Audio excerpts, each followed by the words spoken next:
You live by crazy faith. Wow. How can you live by crazy faith? Or can you live by crazy faith?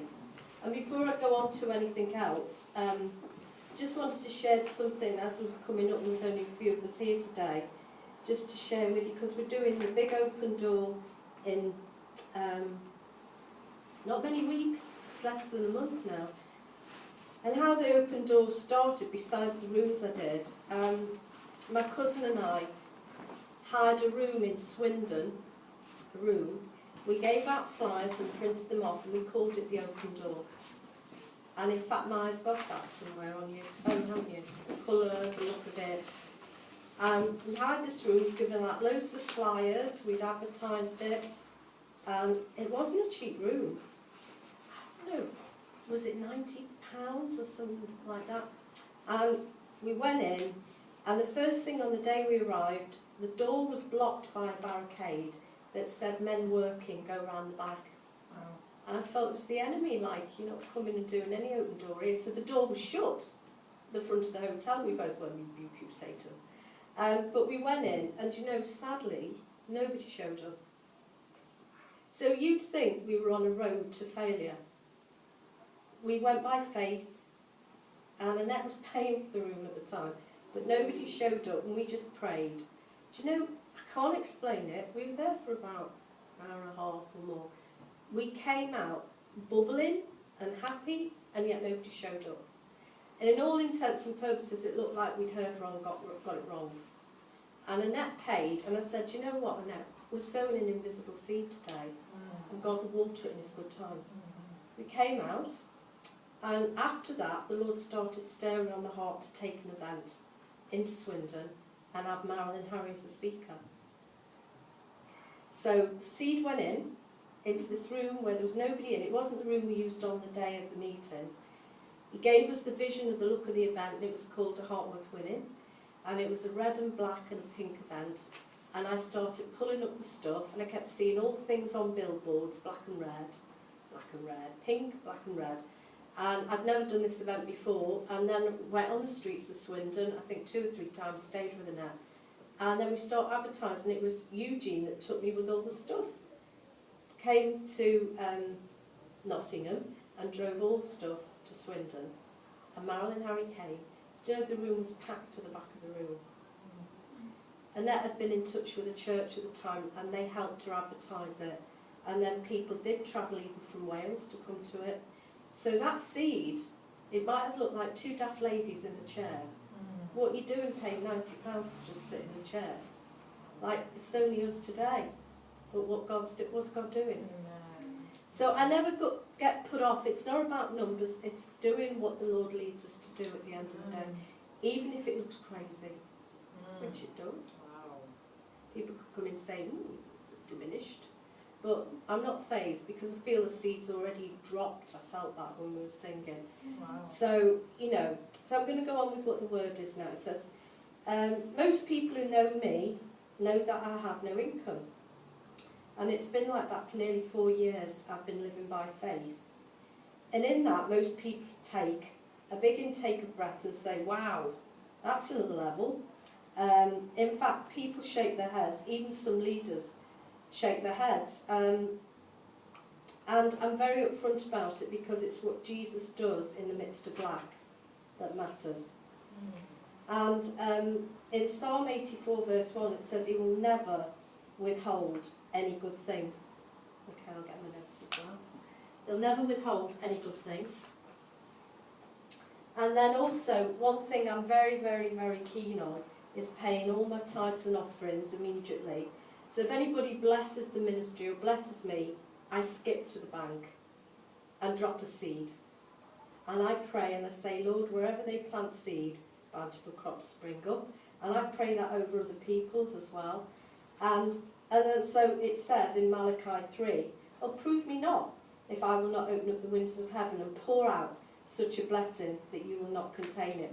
So obviously I live by faith, so I've got to understand a certain way that the Lord works. And I was saying to Maya early on, I remember travelling to Wales, maybe for a 2-week time there, with £1.20 in my purse, and that was it. And then the Lord provided. So So for a long time now I've been walking like this, but I always honour the Lord with what I should honour him with.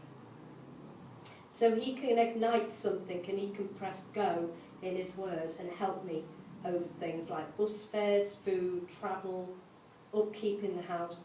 And I can remember one time, I've just made some notes here, the Lord wanted me to go into town to do some evangelism, and the hand on heart truth, I didn't have any bus fare.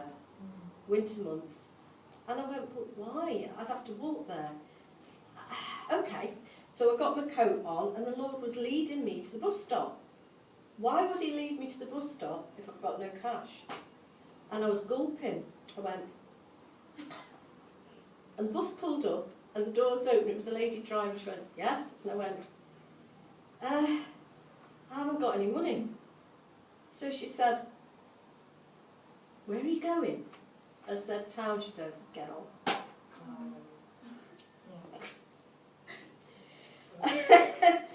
I've had times when my freezer and my food has been gone, nothing in the fridge. I've had a tap on my door and somebody's rushed in with 2 bags of groceries and said, open your fridge, God sent me.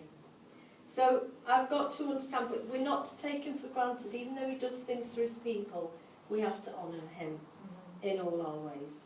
And so I've learned a lot about how he can move in certain areas, even to do with a pair of shoes. But on Wednesday this week, my faith was taken on a whole new journey. I've shared with a few people already.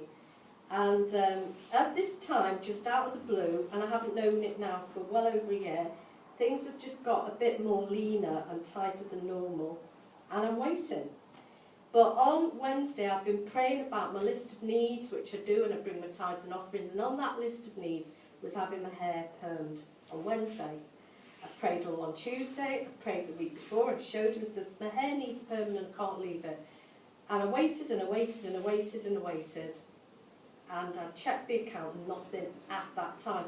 So Wednesday morning comes and I felt the Lord was leading me to get ready to go out, to go to the hairdressers. And I thought, that's a good one, that's a really good one, seeing I don't think there's any cash there. Are you cold with the winter? Yeah, a little bit. It's okay. So anyway, I went and got my buses and I sat on the final bus, the 36, and I kept whispering like to the Lord, you know, this is getting a bit ridiculous because how am I going to pay the lady that's doing my hair? What am I going to do? I was so locked into communication, I couldn't have even looked up and smiled at anybody because I kept going, any minute now, I'll be in the hairdresser's. So in the end, there I walked through the door and she said she was waiting for me with the thing, ready to put the robe around me. Hi, how are you? I went, fine. And I'm trying to have a normal conversation with my hairdresser, knowing there was nothing in my purse and nothing in the bank. And I went, oh, very well, thank you very much. And I was back checking the whole time, Lord, Lord, Lord, it's now or never. Once she washes my hair, I'm in the chair, I can't get out. So she said, would you like to come over? She started trimming it. Do you want to come to the sink? So it's now going back. I mean, it's like slapstick comedy in a way, but I was churning up inside. I thought, what am I doing? Are you crazy? I've got to pay the lady. And all through the treatment and all through sitting there, which was a good hour and a half or an hour, 40 minutes, I kept looking at my bag, waiting for this invisible text saying, oh, Paula, I felt by the Lord to put this money into your bank, or some signal from God that he was in the midst of having my hair done. There was nothing coming through.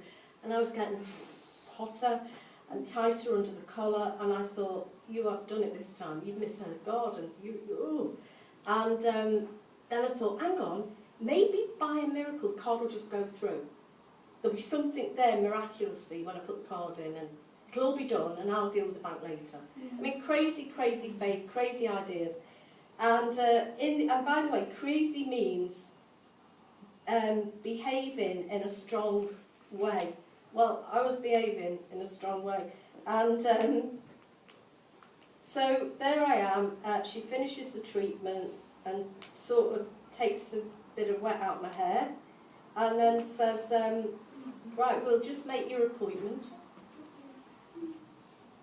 We'll just make your appointment for the next time you come in for a colour, Paula. And I'm going, this is it, any minute now. she said to me, I've had a new card machine, Paula, it's very fast and very quick. So I thought, well, it's going to be fast all right, but I don't know whether there's anything going to be there. So basically, we made this appointment from the colour of my hair, and then I put the card in and it rejected it. And I thought, do you want to try it again? So anyway, she did, and she says, she wiped it and everything. I said, I think there obviously is a problem. I'll have to go and see. She said, go to your bank, Paul, and see what's happening, and you can come back later. Wow. You know, if you can get back to me today, or ring me and let me know what's going on. I went, right. I got out the salon, and I'll be honest, I felt like I'd robbed the lady. The whole piece shifted off. I had no peace. My hair was, head was all over the place. I had to have some lunch, couldn't eat my lunch. It felt like sawdust in my mouth, and I thought, you fool, where are you going to find that sort of money? Why have you done that when there was no cash there? And I thought, no, I did pray, no, I did feel God wanted me to go and have my hair done. So in the end, I went home all in a huff, a really big huff, all hot and bothered under the collar, dropped the bag in the hallway and stormed in the bedroom. And I started to get a bit annoyed because I'd placed myself in a very awkward place. And I wondered where God was at that moment. So I took my eyes off the Lord Jesus. And you know, this is what happened with Peter in the boat. And let me find that.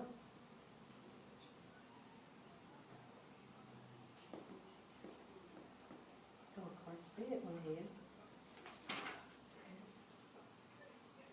Can't see it, Ma. You couldn't read it for me, could you? It might be on a different paper. Sorry, another one. Another one of the sheets. Here.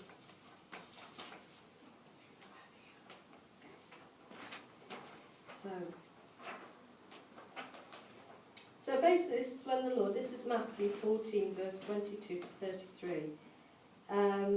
This is when the Lord appeared walking on the water, and then Peter realised it was him, and he said, Lord, this is verse 28, if it is you, Peter replied, tell me to come to you on the water. Come, he said. Then Peter got down out the boat, walked on the water, and came towards Jesus. Verse 30. But when he saw the wind, he was afraid and began to sink and cry out, Lord, save me. Immediately Jesus reached out to his hand and caught him. You of little faith, he says. Why did you doubt? Wow. So those minutes in the house, doubt came in.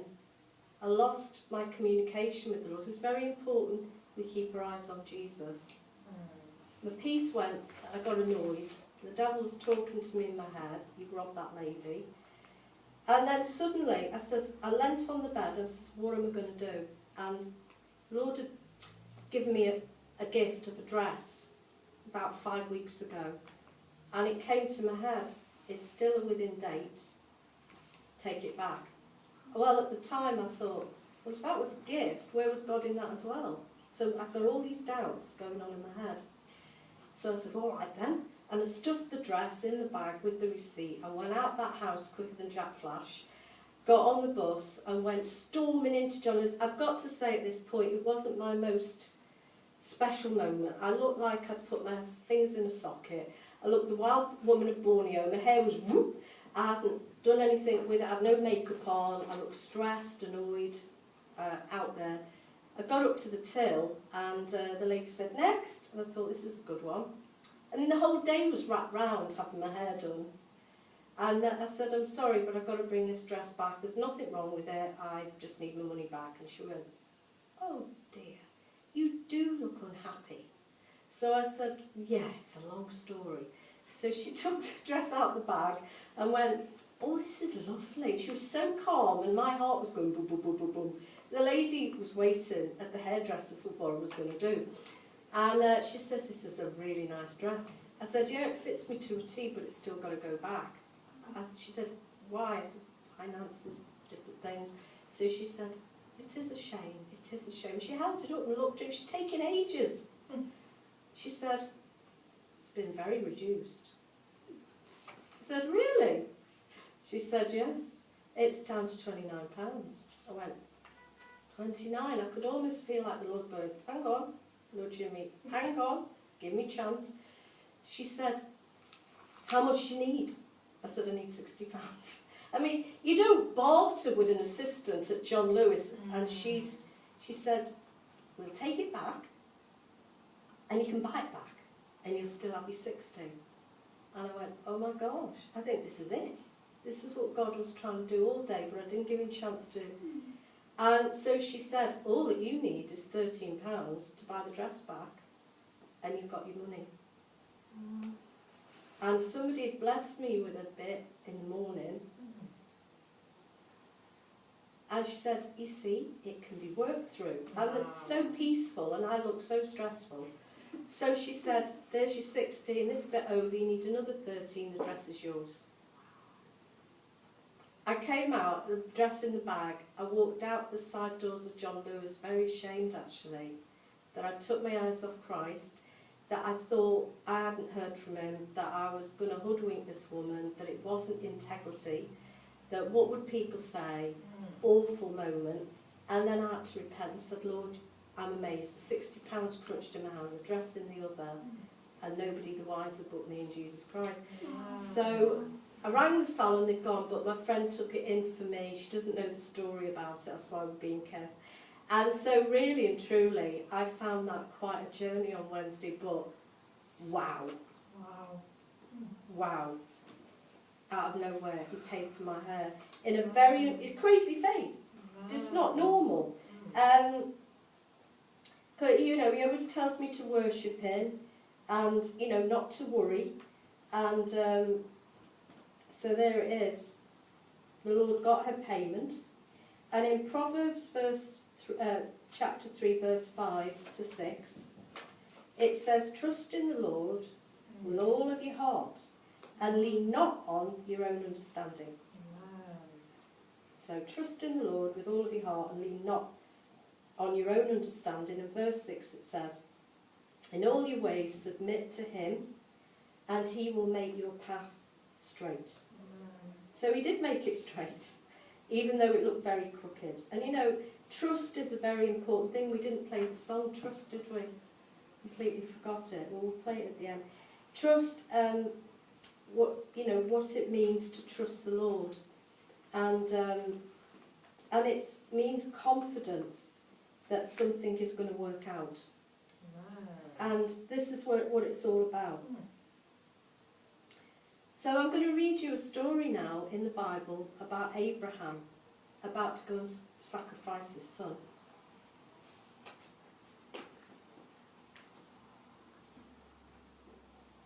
So basically the start of Genesis 22. Later on, God tested Abraham's faith and obedience. Abraham, God called. Yes, he replied, here I am. He said, take your son, your only son, yes, Isaac, whom you love so much, and go to the land of Moriah. Sacrifice him there as a burnt offering on one of the mountains which I have pointed out to you. So verse 3, the next morning Abraham got up early, he saddled his donkey and took 2 of his servants with him, along with his son Isaac. Then he dropped wood to build a fire for a burnt offering and set out for the place where God had told him to go. On the 3rd day of the journey, Abraham saw the place in the distance. Stay here with the donkey, Abraham told the 2 young men. The boy and I will travel a little further, we will worship there, and then we will come straight back. Abraham, verse 6, placed the wood for the burnt offering on Isaac's shoulders, while he himself carried the knife and the fire. As the 2 of them went on together, Isaac said, Father, yes, my son, Abraham replied. You have the wood and the fire, said the boy, but where is the lamb for the sacrifice? Verse 8, God will provide a lamb, my son, Abraham answered, and they both went on together. When they arrived at the place where God had told Abraham to go, he built an altar and placed the wood on it. Then he tied Isaac up and laid him on the altar over the wood. And Abraham took the knife and lifted it up to kill his son as a sacrifice to the Lord. At that moment, the angel At that moment, the angel of the Lord shouted to him from heaven, Abraham, Abraham. Yes, he answered, I'm listening. Lay down the knife. The angel said, do not hurt the boy in any way, for now I know you truly fear God. You have not withheld, not even your beloved, from me. Some time ago, I was having a conversation with Sister Jeffers about this scripture, and what she said to me is, Paula, sometimes you can't tell your nearest and dearest what sort of thing God's got you doing. Because he got up early. I don't think he said to his wife, by the way, I'm just about to kill our only son. Because she'd run out into the village and said, he's gone crazy, he's gone mad, he's gone out of his mind. I want to get help trying to tie Abraham down. He's not taking the son. He also didn't mention to the men, the young boys, where he was going. Because they would have reacted and said, you're mad, God can't have asked you to do this thing. Yeah. So I realised that when I was having my hair done the way I had it done, if I told some of my Christian friends, I'm going to have my hair done but I've got no money, they would have said, well, that's not very good, is it? Why are you going to go and do that to that lady who's doing your hair? But I felt I'd heard from the Lord to go and have my hair done. And a lot of us go and, it's not always right to let your right hand know what your left hand's doing and let people know what you're doing and what God's instructed you to do. Because it's going to make a bit of sense.